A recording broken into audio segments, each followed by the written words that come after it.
Le thème adopté par l'OMS pour la célébration de la Journée mondiale de la santé s'aligne avec la politique de développement actuelle du gouvernement, selon le ministre de la Santé publique. La police poursuit le renforcement de ses opérations BMID ainsi que de ses patrouilles à travers tous les quartiers de la ville d'Antananarivo. Par ailleurs, la police invite les citoyens à signaler sans délai tout comportement suspect observé dans leur entourage.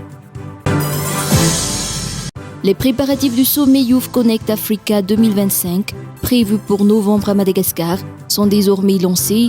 La cérémonie officielle marquant le début des préparatifs s'est tenue ce vendredi 4 avril 2025 à Ivanchi.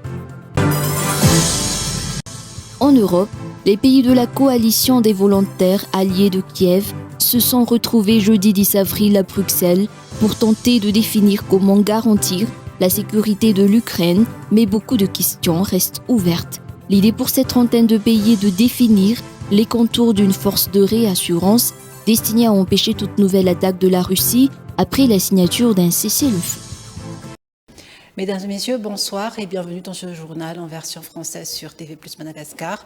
Je vous invite à suivre notre édition jusqu'à son terme. À la une de l'actualité, le thème adopté par l'OMS pour la célébration de la Journée mondiale de la santé de ce jour s'aligne avec la politique de développement actuelle du gouvernement, selon le ministre de la Santé publique. La promotion de la santé nécessite des investissements selon le représentant de l'OMS à Madagascar et le ministre de la Santé publique lors de leurs interventions. La Journée mondiale de la santé a été officiellement célébrée ce jour au CEG d'Abou-Mangakeli. Mikra Djembolaz, Alfidra Koutmanal. Le gouvernement malagasy déploie d'énormes efforts en matière de promotion de la santé à Madagascar, notamment la rénovation complète des équipements des CSB2 qui n'a plus été réalisée en 60 ans, selon le ministre de la Santé publique. Parmi également les initiatives menées en ce sens figurent les investissements effectués dans le secteur de la vaccination par le gouvernement malagasy, selon le ministre de la Santé publique. Le thème adopté par l'OMS pour la célébration de la Journée mondiale de la santé de ce jour s'aligne également avec la politique de développement mise en œuvre actuellement par le gouvernement, selon le ministre de la Santé publique. La promotion de la santé nécessite des investissements, selon le représentant de l'OMS à Madagascar dans son intervention. La Journée mondiale de la santé a été officiellement célébrée aujourd'hui au CEG d'Abou-Mangakeli. Le maire d'Abou-Mangakeli a déclaré que les efforts du service de santé de proximité de ce genre sont une aubaine pour les communes rurales comme Abou-Mangakeli. Le général Richard Avalman, président du Sénat et représentant du président de la République, le député d'Avaradjan, Radaftieri, le chef du district d'Avaradjan et le maire d'Abou-Mangakeli ont assisté à la cérémonie de ce jour. Cette cérémonie s'est déroulée en présence du représentant de l'OMS à Madagascar. La police poursuit le renforcement de ses opérations BMID ainsi que de ses patrouilles à travers tous les quartiers de la ville d'Antananarivo. Les agents interviennent notamment dans les zones sensibles sur le plan sécuritaire où ils procèdent à des contrôles et à une surveillance des personnes circulant la nuit. Il est donc fortement recommandé à chaque citoyen de toujours se munir d'une pièce d'identité lors des déplacements nocturnes. Par ailleurs, la police invite les citoyens à signaler sans délai tout comportement suspect observé dans leur entourage. C'est un reportage signé Romir Manana et Fecha Anjemananzar. La police nationale et les commissions au sein du Fouctan ont mené l'opération BMID pour améliorer la sécurité aux 67 hectares et dans les quartiers aux alentours. De nombreuses irrégularités ont été constatées lors des descentes, selon les rapports des éléments descendus sur les lieux. La police a renforcé ses sensibilisations en enseignant et encourageant les bras fermés en dehors des heures d'ouverture. Ainsi, des sanctions ont été infligées aux contrevenants. 12 bars ont été fermés pour non-respect des horaires d'ouverture. 2 mineurs ont été envoyés au service de police qui lutte contre les délits sexuels ou PMPM. 25 personnes qui n'avaient pas de carte d'identité nationale et n'avaient pas de raison claire pour sortir la nuit ont été conduites au commissariat des 67 hectares pour interrogatoire. Une interpellation des 2 roues dont les conducteurs ou les passagers ne portaient pas de casque a également été effectuée. Les conducteurs de 2 roues transportant plus d'un passager ont également été interpellés. Et toujours dans ce contexte de sécurisation, les éléments de la police nationale du commissariat des 67 hectares ont démantelé le réseau connu pour réaliser des braquages à Kassn, aux 67 hectares et à Casamance et ses environs. Sur les 9 personnes interpellées, 7 sont mineurs, le plus jeune d'entre eux ayant 14 ans. Ces enfants sont utilisés par les 2 ans plus âgés pour commettre des délits. Les préparatifs du sommet Youth Connect Africa 2025 prévu pour novembre à Madagascar sont désormais lancés. La cérémonie officielle marquant le début des préparatifs s'est tenue ce vendredi à Ivange. Elle a réuni le ministre de la Jeunesse et des Sports ainsi que le directeur exécutif de Youth Connect Africa pour la signature de l'accord de partenariat. Reportage de Santajalant Nérinienne.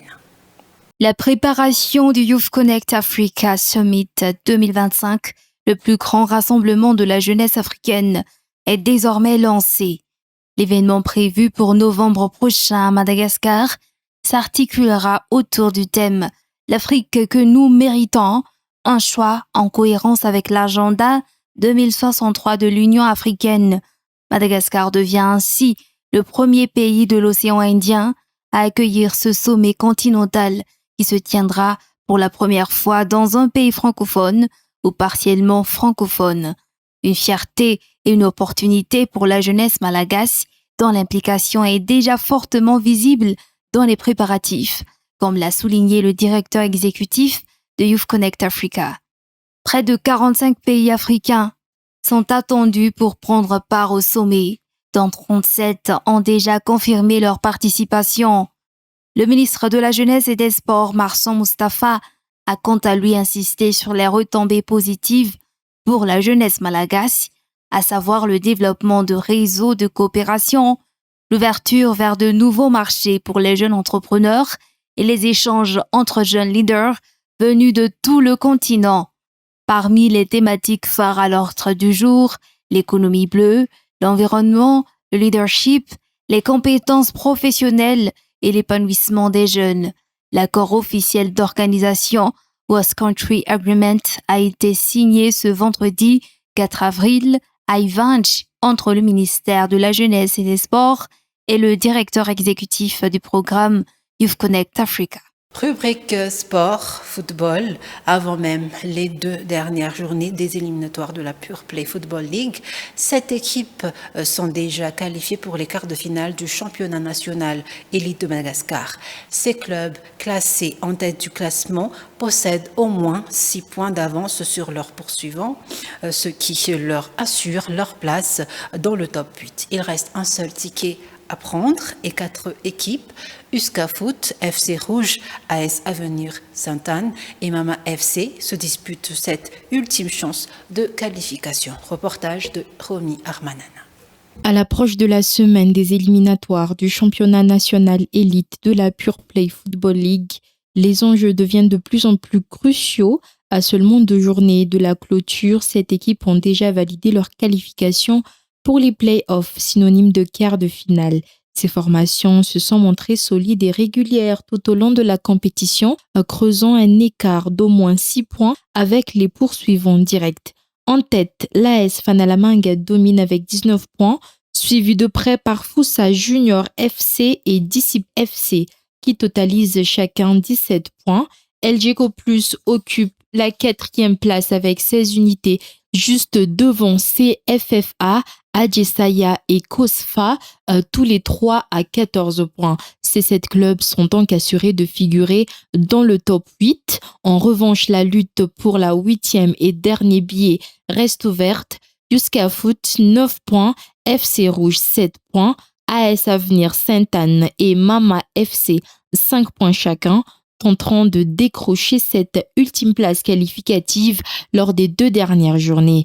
Saramajoussou FC, dernier du classement avec seulement 2 nuls en 9 rencontres, est déjà éliminé. La 10e journée prévue ce week-end s'annonce décisive. Yuska Foot affrontera LGco Plus à domicile dans un match crucial. FC Rouge, quant à lui, devra faire face à un défi de taille contre le leader AS Fanalamang. L'AS Avenir Sainte-Anne rencontrera le champion en titre discipline FC, tandis que Fossa Junior FC recevra Adjesaya dans un choc entre équipes du haut du tableau. La tension sera à son comble sur tous les terrains.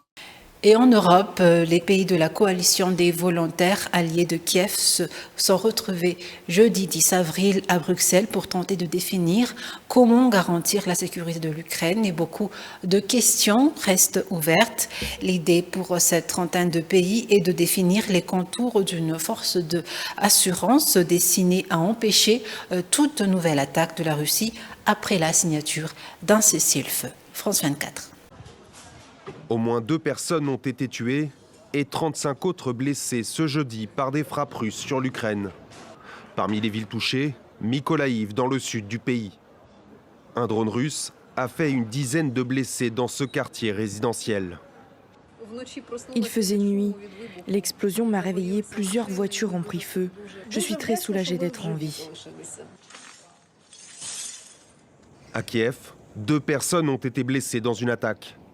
Les bombardements sont quotidiens en Ukraine alors que les troupes russes progressent sur certaines portions du front. C'est dans ce contexte que 31 ministres de la Défense, en majorité européens, se sont réunis jeudi à Bruxelles. Objectif : définir les contours d'une force de réassurance destinée à empêcher toute nouvelle attaque de la Russie après la signature d'un cessez-le-feu. Together, we're stepping up as one. Aujourd'hui, nous avançons unis, prêts à sécuriser l'avenir de l'Ukraine après la conclusion d'un accord de paix. Notre objectif consiste à accélérer ce processus. Composition, taille ou encore lieu précis et date de déploiement, les contours de cette force de réassurance restent à définir. À l'origine de l'initiative, le Royaume-Uni et la France ont évoqué 10 à 30 000 hommes soutenus par les États-Unis. Mais Washington se garde de formuler toute promesse. De quoi alimenter les interrogations quant à la crédibilité d'une force européenne sans filet de sécurité américain. Vu de Finlande, nous pensons que les États-Unis jouent un rôle crucial pour une garantie de sécurité durable. Il nous semble donc important de souligner que les États-Unis doivent être impliqués. Ce vendredi, l'Ukraine reste au cœur de l'agenda international à Bruxelles. Une 50aine d'États y ont rendez-vous pour discuter de l'aide militaire à Kiev. C'est avec ce reportage que nous fermons le rideau de cette version française. Merci à vous de l'avoir suivi. Très bon week-end à tous. Au revoir.